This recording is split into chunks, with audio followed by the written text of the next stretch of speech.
Back here on CBS Sports HQ. CBS Sports HQ is presented by the United States Marine Corps. Our coverage continues from the Valley of the Sun in Phoenix, Arizona. A champion will be crowned inside State Farm Stadium Monday night. Who's going to cut down the nets? The big men could decide who cuts down the nets in Glendale on Monday night.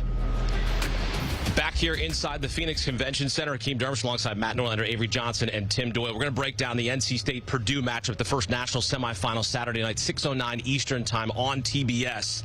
This is a battle of big men. This is a fight night in Glendale, a heavyweight matchup. You've got Zach Edey, 7'4", 300 pounds. You got DJ Burns, 6'9", 275. They rank 1-2 in post-scoring this tournament. It is a dominant matchup to watch. In terms of the player to watch, because we're going to be watching those guys, Tim, for sure. Who's another player you're watching? I think the straw that stirs the drink for Purdue is their point guard, Braden Smith. Now, nobody wanted him except for Belmont. Why? Because he's 6 foot tall from Westfield, Indiana, okay? But he almost had a triple-double against Gonzaga. And, Coach, he shoots the mid-range well. He gets Edey the basketball. Come on, little general. You know how important point guards are. He was important, especially in the first half. In the Elite Eight, he had 9 points. He went scoreless in the second half. But I like DJ Horn from North Carolina State. Here's a guy that scored over 2,100 points in his career. You know, he was sensational, 20 points in that game. Obviously, DJ Burns needed some help. But I think he has to win this matchup. How many does he have to have in this game? Well, what do you think? I think he has to go north of 20 again in this game. I think this game will be, you know, somewhere in the mid to upper 60s. He's their best perimeter scorer. Yeah, but I think more than anything else, deflecting those entry passes and slowing down the timing of how Edey gets the ball offensively, those perimeter defenders are going to be very critically important in this game. Yeah, we're going to talk, obviously, the battle of bigs here, but I'm going to agree with Avery in terms of DJ Horn. 41% three-point shooter, reliable foul shooter above 80%, and he doesn't turn the ball over a ton, so what he does overall for them is so important, and he has to, and I mean has to, have a big game. I'm talking north of 20 points, fewer than 5 turnovers, contribute, spread the floor, get the offense going. To me, Burns is a key, no doubt. They're going to need him to be effective, but Horn has to be the best player on the floor for NC State to have a chance to win. Matt, to your point, North Carolina State, even though they're a fast-breaking team, Tim, they turn the ball over only 9.5 times a game.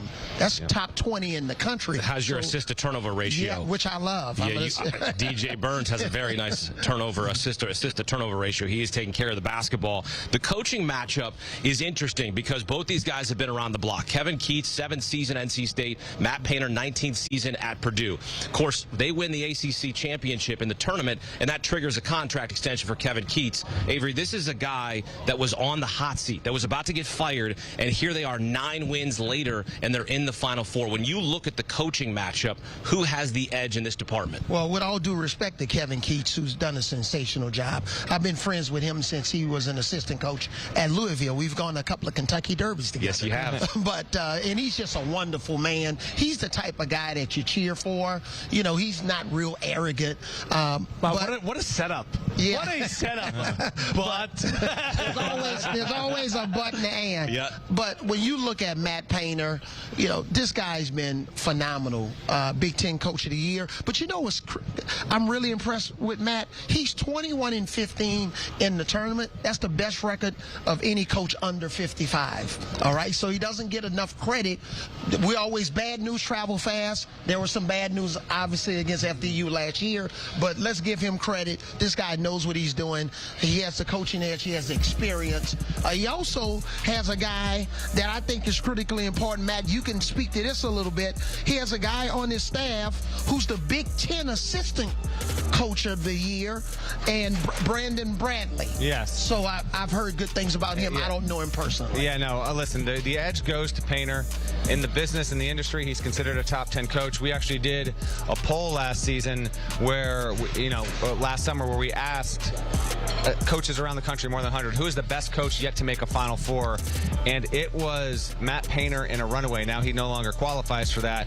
He also routinely is bringing in classes that rank, well outside the top 10, the top 20, the top 30, the top 40, and the top 50 nationally. And he is able to continually do such a wonderful job. And now it's an important thing for Painter that they actually broke through to a Final Four. He's made that. Job's not done yet. Keats is a good coach, but yes, Louisville had an 11-point lead on NC State in the midway through the first half of the first ACC tournament game. And I'll have a story up on that at CBSSports.com that you can read Thursday into Friday. If NC State had lost that game, Kevin Keats would have been fired. Yeah. He just would have. That would have been. Louisville was a terrible team this season, and they were able to get past that. Quality coach. He has been the commandeer for what I think is the most shocking Final Four run in the history of the sport, when you consider they've won 9 elimination games in a row. But head-to-head coaching edge has to be Painter. I'm going to call this a push. Let me build a case, okay? If Matt Painter would have lost to Grambling, I don't know if he would have been on the sidelines anymore. I know they would not. Hold on. Let me just clarify this for our viewer. Purdue would not have fired Matt Painter if he lost to Grambling. Because he lost to St. Peter's, too, in a year that I picked them, and that bracket blew wide open. Yes. So if he had Zach Edey and he lost to Grambling, I don't know, Matt. You're probably right. Trust me, they were not firing Matt Painter. Even with that would have been all-timer, but he would have held his job. Kevin Keats recruits against North Carolina, Duke in-state. He obviously battles the same kids at Virginia. Ironically enough, he beat all those teams in the tournament to get there. He's paid his dues. The answer is probably Painter. But what Keats has adjusted to is a new world order in college basketball, and his team peaked at the right time. Because when you're bringing in transfers and you're trying to mend teams and put them together now, you don't know when teams are going to buy in. It's not going to happen in November. You're hoping it happens in January. Unfortunately, or fortunately for his team, it happened in March. Yeah, 9 straight wins is incredible. And you mentioned the Virginia game where Michael O'Connell hits a wild buzzer beater bank shot just to get to overtime. Yep. And then Isaac McNeely, who's a 85% free throw shooter, misses. Are you kidding me? Like the team of destiny is already forming around this team if they're able to knock off Purdue.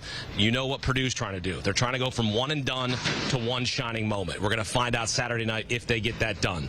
The matchup to watch, DJ Burns, Zach Edey. Is that the matchup that you have circled?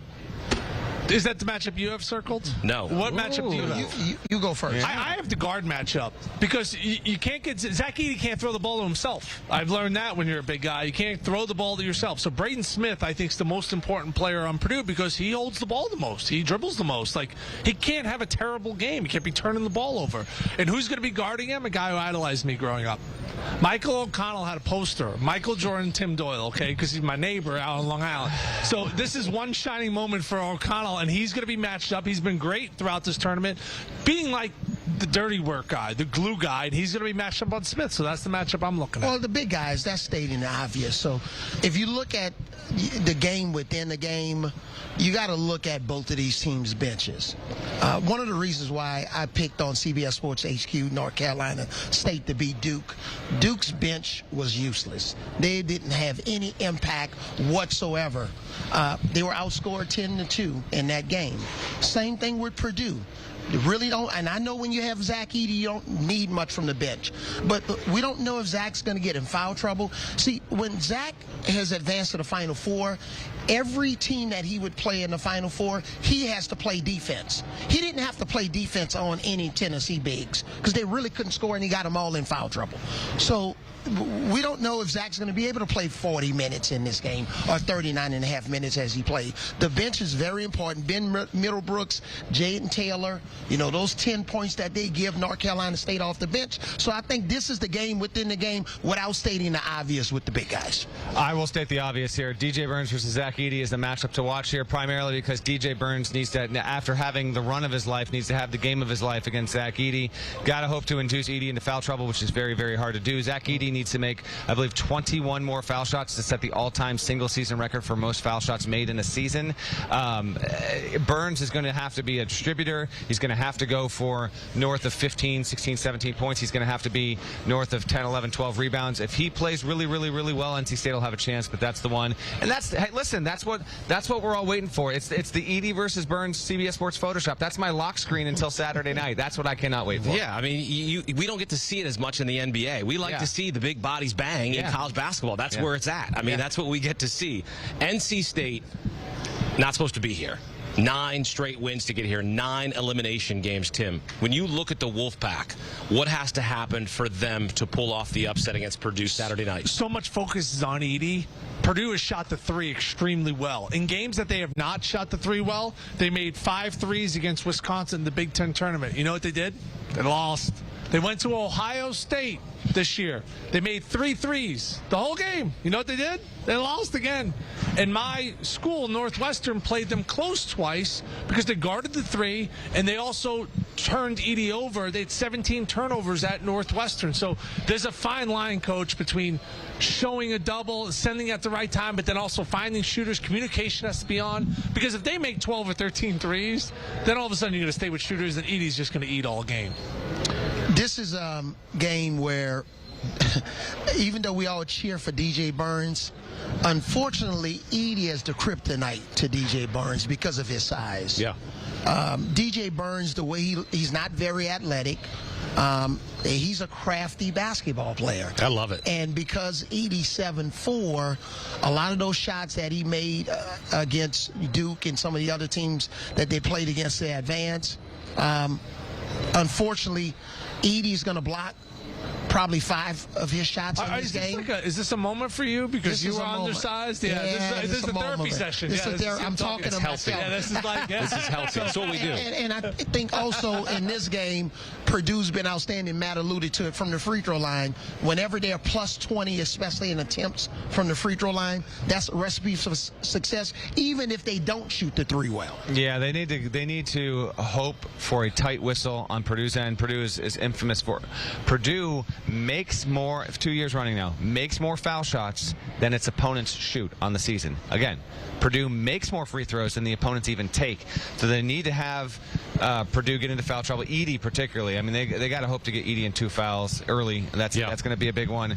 Shoot better than 50%, NC State on the whole. And then NC State's defense needs to do what it's done 6 games in a row. Can you get Purdue under 40% from the field? It is going to be such a gargantuan task. But we're talking about a way for NC State to win.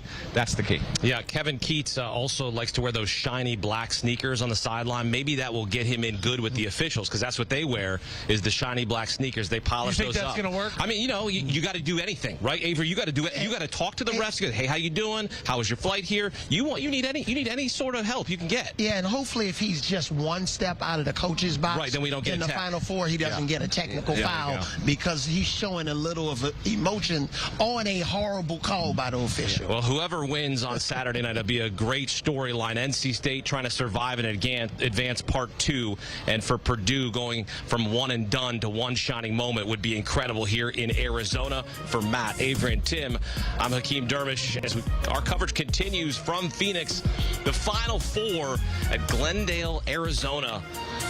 State Farm Stadium, the home of the Arizona Cardinals, and you're home for Ion College Basketball Podcast with Matt Northern and Gary Parrish. If you're not already listening to this, why not? And by the way, why not? Real quick here, we're going to have episodes every day for the remainder of the season, including CBS Sports Network, 2 Eastern Thursday. Got to be there, me and GP. Go. If there are more of us, there are more of us than there are of them. Keep it locked. You're watching CBS Sports HQ.